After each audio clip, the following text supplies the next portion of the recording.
Okay, welcome po muli mga ka-trigger dito sa ating munting YouTube channel at ito ang inyong Pinoy Firearms Instructor na Gunsmith din naman. Bago ako bumati at magpasalamat ay gusto ko lang munang basahin ang ating content ngayon mula sa katanungan ni Armando Tobaco. Kuya, gaano kalayo ang kayang abutin ng bala ng kalibre 45? Okay, so actually hindi ko ito kayang sagutin. Dahil hindi ko naman ito tinesting. Kasi kung ito ay gagawin mo, marami kang test na gagawin dito. So wala akong tinesting. So nag-research na lang ako. Naamin ko naman sa inyo na may mga bagay talaga na hindi ko kayang sagutin ng personal. Kinakailangan mag-research tayo at alamin natin yung mga expert. So ayon sa mga expert, depende sa bala. At kung P+, kung plus P, ang bala ay kayang abutin ang 1 mile. Pero bago ninyo ako kontrahin ay tapusin ninyo yung video. Okay, mamaya, bago natin talakayin yan, ay gusto ko lang munang pasalamatan ang ating mga subscribers dahil sa pag-like na pag-share ninyo ng ating mga videos dahil dadagdagan yung ating mga subscribers at maraming salamat sa mga hindi nag-skip ng ads.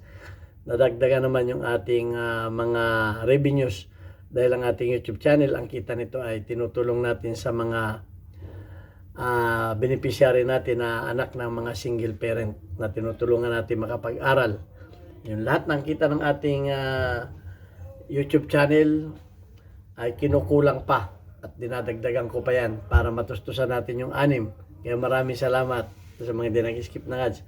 At yun ding mga nagpadala dito sa ating GCash number. Huwag po ninyo tawagan yung number niya para bumili ng baril. Wala po kami pinagbibiling baril. Mag-message lang po kayo dyan para kayo kung kayo may papadalang may bibigay na tulong para kayo ay ma-recognize ng ating YouTube channel. Kaya maraming salamat kay Sir Noli Peace America ng Virginia, USA sa patuloy na pagtulong sa ating mga beneficiaries, mga bata na hindi kayang pag-aralin ng mga single parent na magulang. Okay, so yan. Punta na tayo sa ano. Unang-una, tingnan muna natin ang trajectory. Kasi ang bala, siyempre yan ay bumababa yan. Bumababa na gano'n. Actually, na-discuss ko na ito ng mga nakaraan Bumababa yan. Tingnan natin kung ilang porsyento ang ibinababa niyan kada layo. Okay, so tingnan natin dito sa ating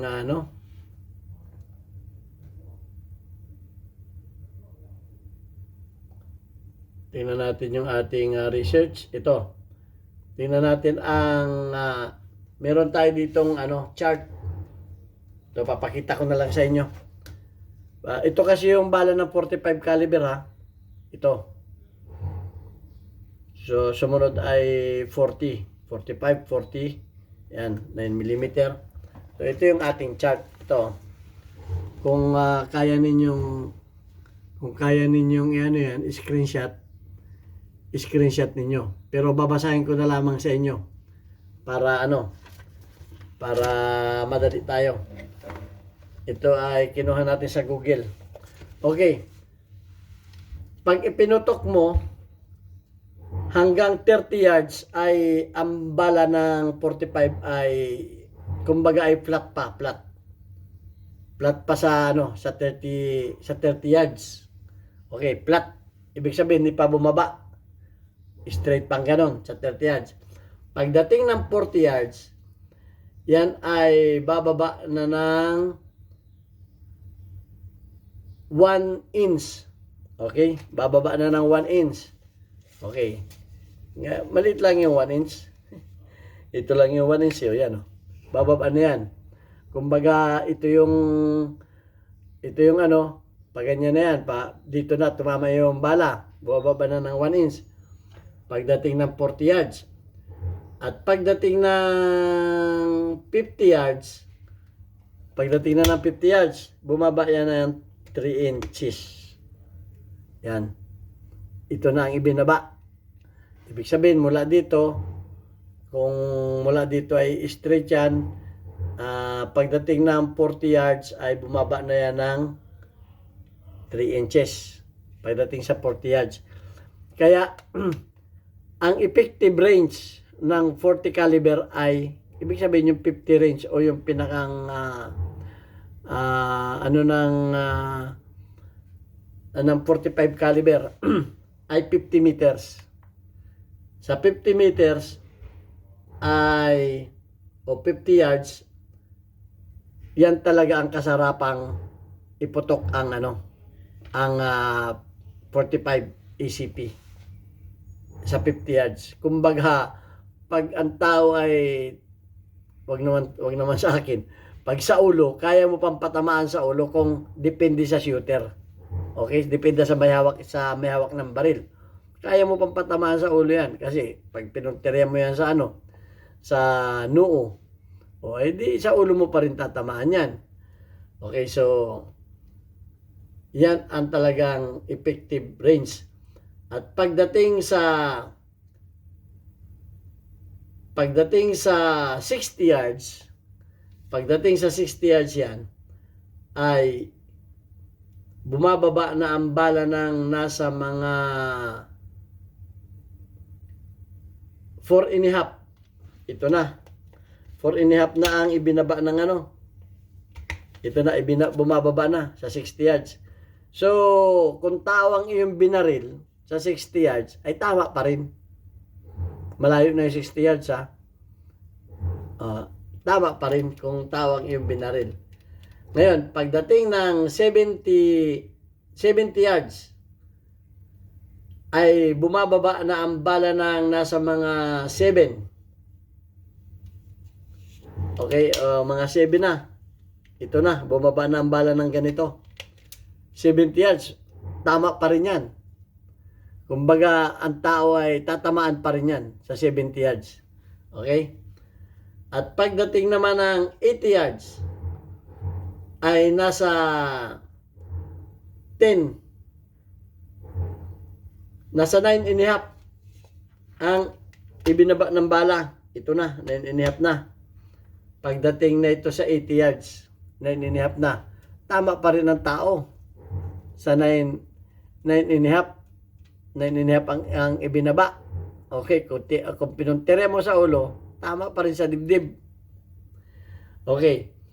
Pagdating sa 90 yards, ay nasa 13. 13 na. Tama pa rin. Kung tawang iyong pinuntirya mo sa ulo, tama pa rin ang tao. Okay, dinidimo ko lang sa aking sarili, ha. Hindi ako magpapatama niyan.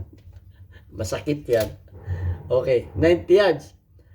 At pagdating ng 100 yards, ay nasa 15, 16, 17. Ito. Na 17 to 18. Ito na. Nasa 17 to 18 na.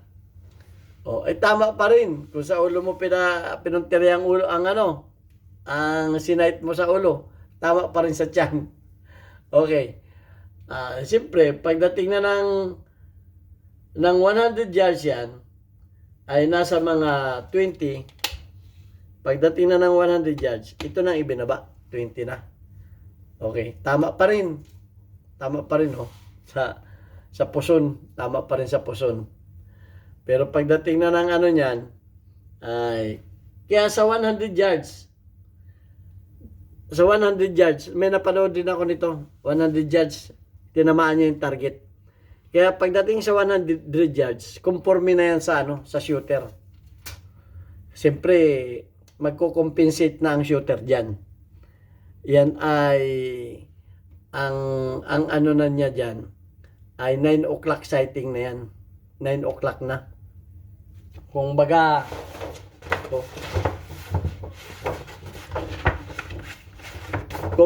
kung ito ang kanyang kung ito ang kanyang aiming point, ito dito na niya sa ulo, sa bandang 9 o'clock na. Okay, kung ito ang ano niya, patatamaan niya, ang sighting na niya ay dito na sa taas. Okay, ang aiming niya. Kasi nga, pababa na. So, conforme yan sa skilled na shooter. Ang, ano, ang, kung tatamaan mo sa 100 yards. Pero may napanood ako niyan, yung target na ganito kalaki, tinamaan niya sa 100 yards. So, conforme talaga yan sa may hawak ng baril. At huwag mong sabihin na sa 100 yards ay hindi mamamatay ang tamaan yan.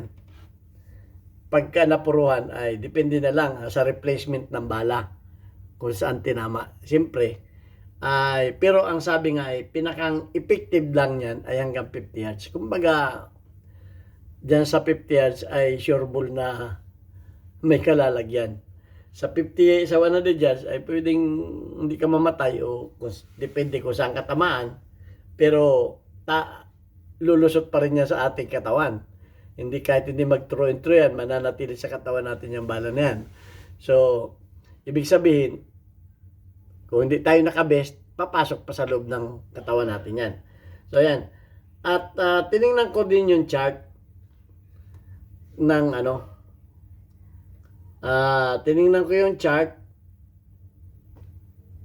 para malaman natin ay kung ano, kung hanggang saan ang ano, ito para lahat ng caliber. Yung maximum range. Ito ay maximum range yung maximum na maabot ng bala. Ito na. Siyempre, kung ang baril ninyo ay nakapantay, kumbaga pantay, tinutok ninyo ang baril. Halimbawa, ito baril ito ano. Halimbawa, ito yung muzzle ng baril. Oh, halimbawa, ito yung muzzle ng baril. Pantay na ganyan, iginanyan ninyo. Ay sa 100 meters, bagsak na sa lupa, paano lang ang tatamaan. Kung nakapantay na ganyan, ha? O, kung nakapantay na ganyan. Sa 100 meters, siyempre, dahil ang velocity ay pababa, sa paa na lang tatamaan. O sa lupa na babagsak yung, ano, kung nakapantay. Pero, ang sabi dito, kung ang bala ng 45 ACP ay plus P, ito yung mga malalakas na bala, plus P, o P+, ay aabutin ito ng 1 mile. Pero hindi pantay, hindi nakapantay na ganyan. Siyempre, yung baril mo ay nakatingala na ganyan. Kasi ang takbo na ng bala niyan ay rainbow na yan, rainbow. Rainbow, tataas mo na yan, tataas ng tataas yung bala, tapos babagsak yan sa 1 mile. So yan ang ano, yan ang kung naka 45 degrees ang baril mo, nakaganyan, halimbawa nakaganyan, tataas ang bala mo, pag ganun ang bala, aabot ng 1 mile. Okay, hindi ako nagsabi niyan ha, baka i-bash ninyo ako, yan ay sa research ko ha. Ang Armalite 223 ay aabot ng 2 milya, 2 miles. So, doble. Ang ano, ang 22 rim ay rifle naman yan eh. Ang 9mm ay 1.5 miles. Hindi ako yan ay sa research ko yan ha. 1.5 miles. Ganon din ang 22 LR. Sa rifle din ito, sa rifle. O, 22 LR. Dahil ang 22 LR ito ay magaan. Bagaman yan ay konti lang ang pulbura pero magaan yan. Kaya malayo ang nararating yan. Ang 45 ACP mabigat. Kaya madaling bumaba ang bala. So yan ang ating research. At tinanong lang naman tayo kung hanggang saan nararating. Yan ay depende sa anggulo ng baril. Kung yan ay ipinutok mo ng pantay, ayon sa velocity, yan ay babagsak sa mga hanggang 200 meters. Sa 200 meters, bababa na sa lupa yan. O dahil sa 100 meters ay nasa 20. Nasa 20 plus ito 100 meters. Ito. Ay di siyempre kung nakapantay yung baril mo ay bagsak na sa lupa yan sa 200 meters. Pero kung P plus ang bala, kasi depende rin sa bala yan, kung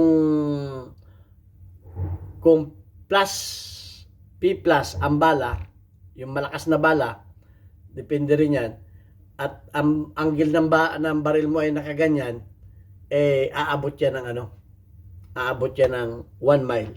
Yan ang nakalagay dyan sa research ko. So, wag ako ang kontrahin ninyo itong research ko.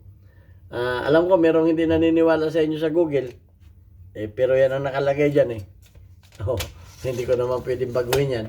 So, ayan, sa tanong natin, at depende talaga yan kung tatamaan mo, kung tatanungin mo, kung tatamaan ba sa 100 meters, tatamaan sa 100 meters ang tao.